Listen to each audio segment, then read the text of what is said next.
दर्शन दीजिए राम, दर्शन दीजिए हो विलंब ना कीजिए। दर्शन तोरा जीवन मोरा, बिन दर्शन का जीव हो चकोरा। माधो सतगुरु सब जग चेला, इब के बिछरे मिलन दुहेला। तन मन जोबन झूठी आसा, सत सत भाके जन रे दासा। रविदास जी की इन पंक्तियों को सुनकर पत्थर में भी विरह पैदा हो जाए। शायद इसी कारण से महात्मा अपनी वाणी पीछे छोड़ जाते हैं, ताकि हम जैसे पत्थरों को भी कुछ परमार्थ के प्रति विरह पैदा हो सके।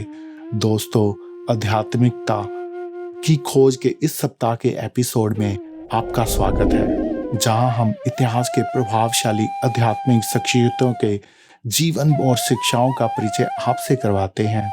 आज हम बात करेंगे भारत के 15वीं शताब्दी के गुरु रविदास जी का, जिन्हें भक्ति आंदोलन के सबसे महत्वपूर्ण व्यक्तियों में से एक माना जाता है।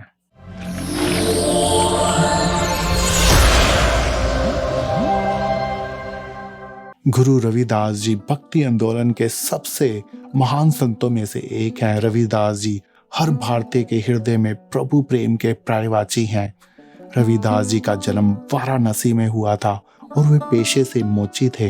रविदास जी ने अपने पुरुषार्थ और कर्मों से अपने वर्ण और जाति से ऊपर उठकर यह सिद्ध कर दिया कि विद्या और ज्ञान पर किसी विशेष वर्ण का एकाधिकार नहीं, बल्कि अपने कर्मों से कोई भी महानतम शिखर पर पहुंच सकता है। गुरु रविदास जी अपनी कविताओं और गीतों के लिए जाने जाते हैं, जो उस क्षेत्र की स्थानीय बोली में लिखे गए थे।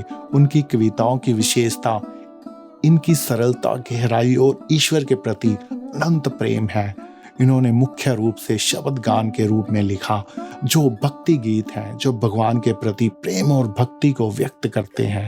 अब कैसे छूटे राम नाम रट लागी, प्रभु जी तुम चंदन हम पानी। जाके अंग अंग बास समानी, प्रभु जी तुम धन भन मोरा। जैसे चितवन चंद चिकोरा, प्रभु जी तुम दीपक हम बाती।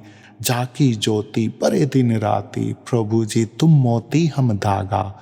जैसे सोने मिलत सुहागा, प्रभु जी तुम स्वामी हम दासा। ऐसी भक्ति करे रे दासा। रविदास जी की वाणी के 40 पद आदि ग्रंथ में आए हैं। रविदास जी की कविताएं लोगों की जाति और सामाजिक स्थिति की परवाह किए बिना उनमें समानता पर जोर देती हैं। उनका ये विचार उनके इस दोहे से समझ सकते हैं। ऐसा चाहूं राज में, जहां मिले सबन को अन्न। छोटा बड़ा सब सम बसे, रहे रैदास प्रसन्न। रविदास जी ने करुणा, विनम्रता और दूसरों की सेवा करने के महत्व के विषय पर भी लिखा। उनकी कविता व्यापक रूप से हर एक परमार्थी, अभ्यासी और जनसाधारण द्वारा गाई और पढ़ी जाती है और इनका महान आध्यात्मिक महत्व माना जाता है। रविदास जी की वाणी में हिंदी, मराठी, फारसी और अन्य कई भाषाओं के शब्द आते हैं, जिनसे ये कहा जा सकता है कि रविदास जी ने ईश्वर प्रेम का संदेश देश के कोने कोने में भ्रमण कर कर दिया। रविदास जी के अनुयायी उनकी कविता को एक पवित्र ग्रंथ मानते हैं और वे अपनी दैनिक प्रार्थनाओं में इसका पाठ भी करते हैं। रविदास जी ने संतों की संगति को बड़ा महत्व दिया। उनके अनुसार प्रभु प्राप्ति का मार्ग संतों के चरणों से होकर जाता है और संत प्रभु को भी प्रिय हैं। उनकी यह कविता इसी ओर इंगित करती है। आज दिवस लेऊं बलिहारा, मेरे गृह आया राम का प्यारा। आंगन बगन भवन भयो पावन, हरिजन बैठे हरि जस गावन। करूं दंडवत चरण पखारूं, तन मन धन उन पर वारूं। कथा कहें और अर्थ विचारें, आप तरे ओरन को तारें। कह रे दासा मिले निज दासा, जन्म जन्म के काटे पासा। गुरु रविदास जी के बारे में लोक कथाओं में एक कहानी आती है। कहानी के अनुसार रविदास जी को एक काशी के राजा ने अपने दरबार में आमंत्रित कर लिया, जो अपने संदेहवाद और धार्मिक शख्सियतों के तिरस्कार के लिए जाना जाता था। उसने रविदास जी को अपने दरबार में बुला लिया। जब रविदास जी दरबार आए तो राजा ने उनसे अपनी आध्यात्मिक शक्ति सिद्ध करने को कहा। रविदास जी ने उत्तर दिया कि उनके पास कोई आध्यात्मिक शक्ति नहीं है, परंतु वो एक ऐसा प्रभु प्रेम का गीत सुना सकते हैं जिसके प्रभाव से यहाँ उपस्थित हर जन की और स्वयं राजा की भी आध्यात्मिक शक्ति सिद्ध हो जाएगी। राजा को लगा जैसे रविदास जी उसको चुनौती दे रहे हैं। उसने अपने घमंड में उनकी चुनौती को सहमति दी, परंतु उसका इरादा रविदास जी का तिरस्कार करने का था। अब रविदास जी भगवान की भक्ति का एक भजन सुनाने लगे। जैसे ही उन्होंने अपनी निर्मल वाणी में शब्द पढ़ा, दरबार में उपस्थित हर व्यक्ति में जैसे अथाह प्रेम का संचार हो गया और पूरा दरबार एक दिव्य प्रकाश से भर गया।